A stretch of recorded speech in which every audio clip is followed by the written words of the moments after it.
며느리가 저에게 도대체를 어떻게 본 거냐고 따지듯이 묻더군요. 그래서 제가 잠깐 한눈판 사이에 순식간에 넘어졌다고 말을 하고 있는데 며느리가 제 뺨을 내리치는 겁니다. 그리고 제게 말하더군요. 애 옆에서 한시도 떨어지지 말아야 하는 거 아니냐고요. 그게 애 보는 사람 기본 아니냐고요. 저는 그때까지도 너무 놀라서 멍이 있는데 옆에 있던 남편이 며느리의 뺨을 똑같이 내리쳤습니다. 살다 너 같은 미친년은 처음이다라면서요. 여러분 안녕하세요. 낭독하는 남자 정환기입니다. 편안한 시간 잘 보내고 계시는지요? 오늘 여러분에게 보내드릴 낭독은 아들 며느리한테 겪었던 기막힌 사연을 낭독하고자 합니다. 끝까지 잘 들어주시고 행복한 시간 되시기를 바랍니다.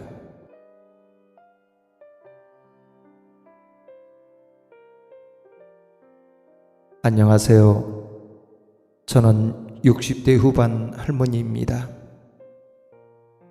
제가 이렇게 사연을 이야기하게 된 이유는 며느리와 아들놈 때문입니다.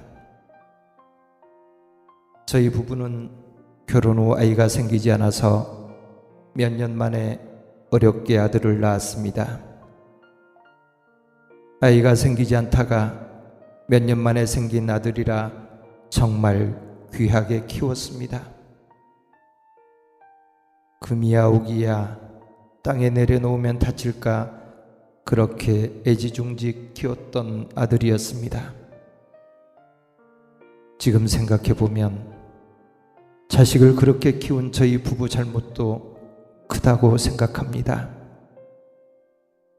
어쨌든 그렇게 아들을 키워서 2년 전에 결혼을 시켰습니다. 저희 남편은 공무원으로 은퇴하여 현재 연금이 나오고 있어서 둘이서 사는 데는 큰 불편함이 없이 살고 있고 아들이 결혼을 한다고 하니 반갑기도 했습니다. 빨리 손주를 보고 싶은 마음도 컸고요. 그렇게 결혼 전 며느리감이라고 집으로 데리고 왔는데 얼굴이 하얗고 몸이 많이 말랐더라고요. 저는 사실 제가 건강이 좋지 않아 아이 낳고도 많이 아팠었고 고생을 많이 해서 조금은 건강한 아이였으면 했지만 아들이 좋다고 하니 저희도 흔쾌히 허락을 했습니다. 며느리는 말이 별로 없을 뿐 아니라 굉장히 예민했습니다. 저희 집에 오면 음식을 차려줘도 음식에 거의 손도 대지 않고 입맛이 없다고만 했습니다. 하지만 저희 남편과 저는 이해를 하려고 노력했습니다. 사실 기분이 썩 좋지만은 않았지만 요즘이 무슨 조선시대도 아니고 먹고 싶지 않으면 먹지 말라고 말을 했죠. 그렇게 결혼해서 잘 사는 듯 보였어요. 저희도 무슨 행사 때가 아니면 아이들에게 딱히 연락을 하거나 하지 않는 성격이어서 잘 살고 있구나 싶었습니다. 그러던 어느 날 임신을 했다고 전화가 왔습니다. 축하한다고 말을 해주었죠. 정말 고마웠습니다. 적적하던 차에 임신 소식을 들으니 그렇게 반가울 수 없더라고요. 그렇게 아이를 낳았고 찾아가서 산후조리에 보태라고 돈을 조금 주고는 우리는 바로 나왔습니다. 아이는 정말 예뻤는데 며느리 눈치가 보였거든요. 워낙 예민한 아이라 신경이 쓰일까 싶어 바로 나오는데 아들 녀석이 따라 나오더니 아이 낳은 지 얼마 되지도 않았는데 저희에게 아이를 돌봐줄 수 있는지 묻습니다. 그래서 저희가 그랬죠. 아니, 아이 낳은 지 얼마 되지도 않았는데 뭐가 그렇게 급하냐고요. 그랬더니 아들 녀석이 며느리가 직장에서 지금까지 쌓은 것을 한꺼번에 잃어버릴까봐 걱정이 많다고, 아이를 너무 빨리 낳은 것 같다고, 본인은 집에서 애나 보면서 못 산다고 매일 밤 운다고 합니다. 친정 부모님들은 두 분 다 일을 하셔서 아이를 봐주실 수 없으니 엄마가 봐주면 안 되냐고 사정을 합니다. 그래서 저희 부부는 생각해 보겠다고 하고 돌아왔습니다. 집에 와서 상의를 하는데 남편은 반대를 하더라고요. 이제 은퇴하고 둘이 여행 다니면서 그렇게 살고 있는데 몸도 약한 제가 아이를 돌보다가 병이라도 날까봐 걱정이라고 거절하라고 하더라고요. 그리고 남편은 며느리가 워낙 예민해서 아이를 돌보다가 계속 부딪히지 않겠느냐, 그냥 아이 돌보는 사람을 찾으라고 하든지 얘 엄마가 직접 보라고 해라라며 심하게 반대를 하더라고요. 그때 남편 말을 들었어야 했는데 지금 생각해봐도 참 많이 후회가 됩니다. 그 뒤 아들 녀석은 저에게 전화를 계속하여 아이를 돌봐달라고 졸랐고, 저도 차마 아들 녀석 말을 거절하지 못하고 그러겠다고 했습니다. 사실 손주가 눈에 밟혀서 보고 싶은 마음도 컸던 것 같습니다. 얼마 뒤 며느리는 출산휴가 3개월이 지났다며 손주를 데리고 왔습니다. 그때부터 육아가 시작되었습니다. 정말 힘들더라고요. 밤에 잠을 잘 자지 못하는 손주 때문에 잠도 잘 못 자고 할 일이 태산이었습니다. 다행히 남편이 있어서 많이 도와주었지만 손주를 데리고 온 뒤 남편과 다툼도 많아졌죠. 남편은 아이를 맡긴 뒤로 사사건건 전화를 해서 취조하듯이 묻거나 명령조로 이야기를 하는 며느리를 못마땅해 했습니다. 그러다가 사건이 하나 터졌습니다. 어느 날 며느리가 집안에 CCTV를 설치하겠다고 한 것입니다. 며느리가 말을 참 직설적으로 하는데 그날도 남편과 저를 보며 어머니 며칠 후에 CCTV 설치하는 분이 올 거예요. 그럼 안방이랑 거실에 설치하시면 돼요. 라고 말을 했던 것이죠. 이 말을 듣고 있던 남편은 그동안 참았던 것이 터진 것처럼 화를 내기 시작했습니다. 이 집이 네 집이냐고요? 누구 맘대로 CCTV를 설치하냐고요? 그런데 며느리의 그 다음 말이 더 가관도 아니었습니다. 저는 어머님이 제 이야기를 잘못 알아들어서 보면서 설명하려고 그랬죠. 그런데 왜 화를 내시는 거예요? 그 말에 남편은 어디서 배워먹은 행동이냐? 우리가 가만히 있으니 아주 우습냐? 부터 시작해서 화를 내기 시작했습니다. 그리고는 남편이 말했죠. 그렇게 못 믿겠으면 이 자식 네가 보라고요. 그랬더니 며느리가 막 울기 시작합니다. 도대체 왜 화를 내시는지 모르겠다고요. 아들놈 옆에서 지 마누라한테 왜 그러냐고 도리어 저에게 화를 내고 있고요. 참 기가 막히더라고요. 제가 말리고서야 일단락이 되긴 했지만 남편은 손주를 그만 애들한테 보내라고 성화이고 저도 참 많이 힘든 시간이었습니다. 며느리가 예민한 줄은 알았는데 직접 부딪혀보니 상상했던 것보다 훨씬 심한 정도였습니다. 주말에 집에 방문하면 집에 먼지가 너무 많아서 아이 호흡기에 좋지 않을 수 있다. 청소를 언제쯤 하셨냐? 아이 분유병 안이 청결하지 않은 것 같다.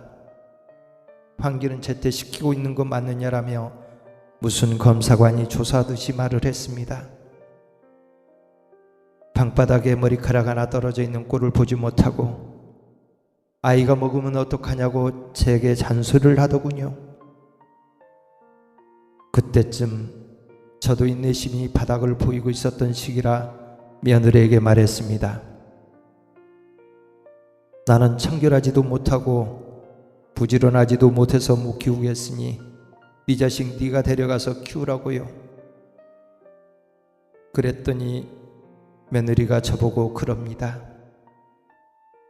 어머니 아버님이 돈이 많으셔서 유산 주실 게 많이 있으시면 저도 집에서 애만 보고 살고 싶어요.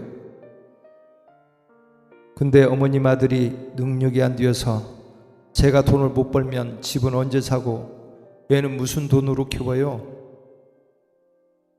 다른 집들은 시부모님이 집 사주셔서 시작부터가 달라요. 라며 저에게 도끼를 품고 말을 하더라고요. 아들놈은 옆에서 가만히 보고만 있고요. 진짜 기가 막히더라고요. 아니 요즘 애들은 다 이런 건가요? 그날 아들 며느리 보내고 남편 붙잡고 한참을 울었네요. 저희가 집을 못 사줬지만 전세 구해서 그 집에서 살고 있는데 그게 못마땅했던 것인지 그 전셋집 명의가 아들 명의가 아니고 제 명의입니다. 저는 하나밖에 없는 아들이고 그 정도 여유도 있고 하니 아들 명의로 해주자고 했지만 남편은 우리가 죽을 때까지 그러는 게 아니라고 한사코 말리더라고요. 만에 하나 저 혼자 남게 되면 돈이라도 없으면 애물단지 취급받는다고요. 며느리가 하는 행동을 보니 남편 말이 맞았다는 확신이 들었습니다. 그 뒤로도 우리 부부와 며느리는 사이가 좋지 못했습니다. 사실 며느리가 믿게 나오니 손주도 예뻐 보이지도 않고 크면 클수록 더 힘들게 하고 저도 체력이 많이 좋지 않아서 걱정이 많았습니다. 그러다가 큰 사건이 벌어졌습니다. 손주가 걷기 시작하면서 더 분주해졌는데 하루는 신나게 걷다가 뛰다가를 반복하더니 제가 잠깐 한눈판 사이에 아이가 넘어졌습니다. 넘어지면서 바닥에 있던 장난감에 이마를 부딪혔는지 이마가 찢어지는 사고가 발생했습니다. 아이는 자지러지게 울지 이마에 피는 흥건하지 정말이지 남편과 어찌할 바를 모르겠더라고요. 그렇게 정신 차리고 병원에 데려가서 아이 이마 상처를 소독하고 왔습니다. 의사가 큰일 아니라고 괜찮다며 많이 놀라셨겠다며 저희 부부를 위로하는데 저도 모르게 눈물이 나더라고요. 그렇게 의사가 괜찮다고 하는 말을 듣고 아들에게 전화를 했습니다. 다쳐서 병원에 왔다고요. 괜찮으니 너무 걱정하지 말라는 말까지 했습니다. 그리고 집에 돌아왔는데 잠시 후 며느리와 아들이 방으로 들어오더라고요. 저희 부부 얼굴은 보지도 않고 진정이 되어 잠이 든 아이를 살피더니 며느리가 저에게 도대체 애를 어떻게 본 거냐고 따지듯이 묻더군요. 그래서 제가 잠깐 한눈판 사이에 순식간에 넘어졌다고 말을 하고 있는데 며느리가 제 뺨을 내리치는 겁니다. 그리고 제게 말하더군요. 애 앞에서 한시도 떨어지지 말아야 하는 거 아니냐고요. 그게 애 보는 사람 기본 아니냐고요. 저는 그때까지도 너무 놀라서 멍이 있는데 옆에 있던 남편이 며느리의 뺨을 똑같이 내리쳤습니다. 살다 너 같은 미친년은 처음이다라면서요. 남편은 원래 욕이라고는 하지도 않는 사람입니다. 그런 남편이 욕을 하며 며느리와 아들에게 꺼지라고 했습니다. 앞으로 너희들 안 보고 살아도 되니까 당장 나가라고요. 그 와중에 아들놈은 지 마누라 왜 때리냐고 남편에게 대들고, 막장도 이런 막장이 어디 있습니까? 자식 잘못 키운 저희 잘못이죠. 그렇게 그날 밤 잘 먹지도 않는 소주를 사다 놓고 들이마시면서 밤새 울었습니다. 그리고 남편이 말하더군요. 자식 없는 셈 치자고요. 며느리 욕할 필요도 없다고. 자식 잘못 키운 우리 잘못이라고. 그 와중에 아들놈은 다음날 아이 어떻게 할 거냐고 저에게 전화하는데, 이런 미친놈을 자식이라고 제가 지금까지 애지중지 키웠네요. 우선 남편이랑 핸드폰 다 꺼버리고 짐을 쌌습니다. 저희가 돈이 없는 것도 아니고 지금 있는 돈이면 앞으로 충분히 먹고 살 정도는 되니까 그냥 저희 둘이 살기로 결정을 했습니다. 그리고 부동산에 전화를 해서 아들놈이 전세로 살고 있는 집 전세를 빼달라고 했습니다. 급하니까 최대한 빼달라고요. 저희는 그렇게 아들 며느리 모르게 아무도 모르는 곳으로 이사를 했습니다. 아들이 살고 있는 집을 다른 사람에게 전세 냈다고 하니까 난리가 났죠. 부동산 사장님이 무슨 일이냐고 난리라고 하더라고요. 그 뒤 아들놈이 전화를 하고 난리가 났습니다. 전화통에 불이 나더라고요. 조금 있으니 며느리가 전화를 합니다. 전화를 안 받으니 문자를 해서는 잘못했다. 잠깐 미쳤었나 보다. 다시는 안 그러겠다. 어머니가 어떻게 이러실 수 있느냐부터 이혼하겠다 협박에 정말 난리가 났더라고요.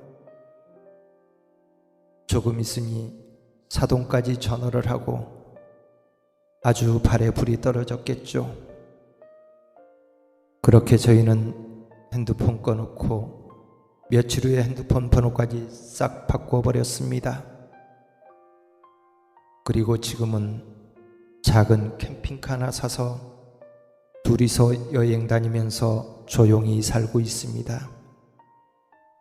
그 뒤 아들놈과 며느리가 어떻게 되었는지 저희도 잘 모르겠습니다. 기운정이 있다고 가끔 손주가 보고 싶지만 어쩌겠습니까? 이렇게 된 거 잊고 살려고 노력 중입니다.